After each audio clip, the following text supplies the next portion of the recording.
Dans un garage de Philadelphie, les femmes sont aux commandes vues de l'extérieur. Ce garage d'une banlieue de Philadelphie ressemble à un atelier de réparation comme les autres.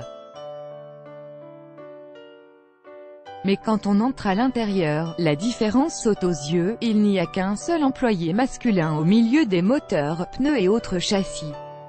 Bienvenue au Girls Auto Clinic. Sur fond de musique rock en cette chaude journée d'août, la chef d'équipe Sue Sweeney, bandana nouée sur le front, s'affaire sous un pont élévateur pour inspecter une voiture. À côté d'elle, une mécanicienne lui passe ses outils.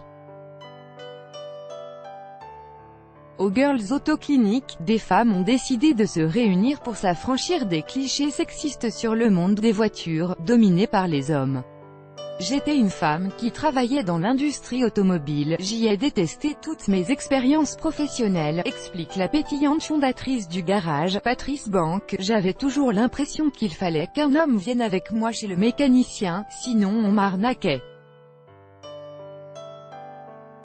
Patrice Banks, fondatrice et propriétaire du garage Girls Auto Clinic, à Upper Darby, en banlieue de Philadelphie, le 7 août 2018. Copyright AFP, Dominique Reuter. En 2012, à l'âge de 31 ans, elle a décidé de tout plaquer. Après avoir quitté son travail dans un laboratoire d'ingénierie, elle est devenue mécanicienne. Au début, le projet était de créer un atelier de mécanique réservé aux femmes, une fois par mois. Mais rapidement, son business est devenu florissant. L'année dernière, elle a ainsi officiellement ouvert son Girls Auto Clinic, à côté duquel elle a également créé un salon de manucure particulièrement prisé de la clientèle du garage, très majoritairement, 75% féminine. Certaines n'hésitent même pas à parcourir quelques kilomètres de plus pour venir dans ce garage si particulier. Je voulais créer une entreprise où les femmes se sentent les bienvenues et où elles se sentent émancipées, poursuit dans un sourire Patrice Banks, qui a même raconté son parcours dans un livre sorti récemment.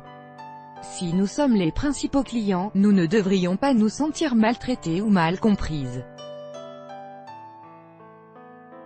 5 nouveaux garages. Sue Sweeney, chef d'équipe, travaille avec un collègue masculin au garage Girls Auto Clinic, le 7 août 2018 à Upper Darby, près de Philadelphie. Copyright AFP, Dominique Reuter. Aux États-Unis, on compte autant de conductrices que de conducteurs selon les statistiques officielles du ministère des Transports. Les femmes, cependant, ne comptent que pour 3% des techniciens et mécaniciens automobiles. Sauf au Girls Auto Clinic, où 9 des 10 employés sont des employés et s'appellent mécaniciennes, chicanix en anglais. Je peux venir, être moi, m'habiller comme je veux et personne ne va me juger en observant si j'ai l'air assez féminin ou trop masculin selon le type de travail que je vais faire, explique Sue Sweeney, 42 ans dont 23 années passées à travailler dans ce milieu au cours desquelles aucun cliché ne lui a été épargné. Un ancien collègue lui a ainsi asséné un jour qu'elle devrait être pieds nus et enceinte à la cuisine, et non dans un atelier. Les railleries, assure-t-elle, ne l'ont jamais découragée. Sue Sweeney et son équipe s'accordent une pause dans ce garage près de Philadelphie, le 7 août 2018. Copyright AFP, Dominique Reuter. Elle est formidable, dit d'elle sa patronne Patrice Banks, alors que Sue Sweeney installe un moteur dans une voiture, et je me demande qui a bien pu ne pas la retenir. Patrice Banks espère bien capitaliser sur le succès de son entreprise à Upper Darby, en Pennsylvanie, pour monter une franchise nationale qui fera référence. Car l'initiative ne tient pas seulement que de la lutte contre les clichés, elle est également motivée par une réelle logique économique.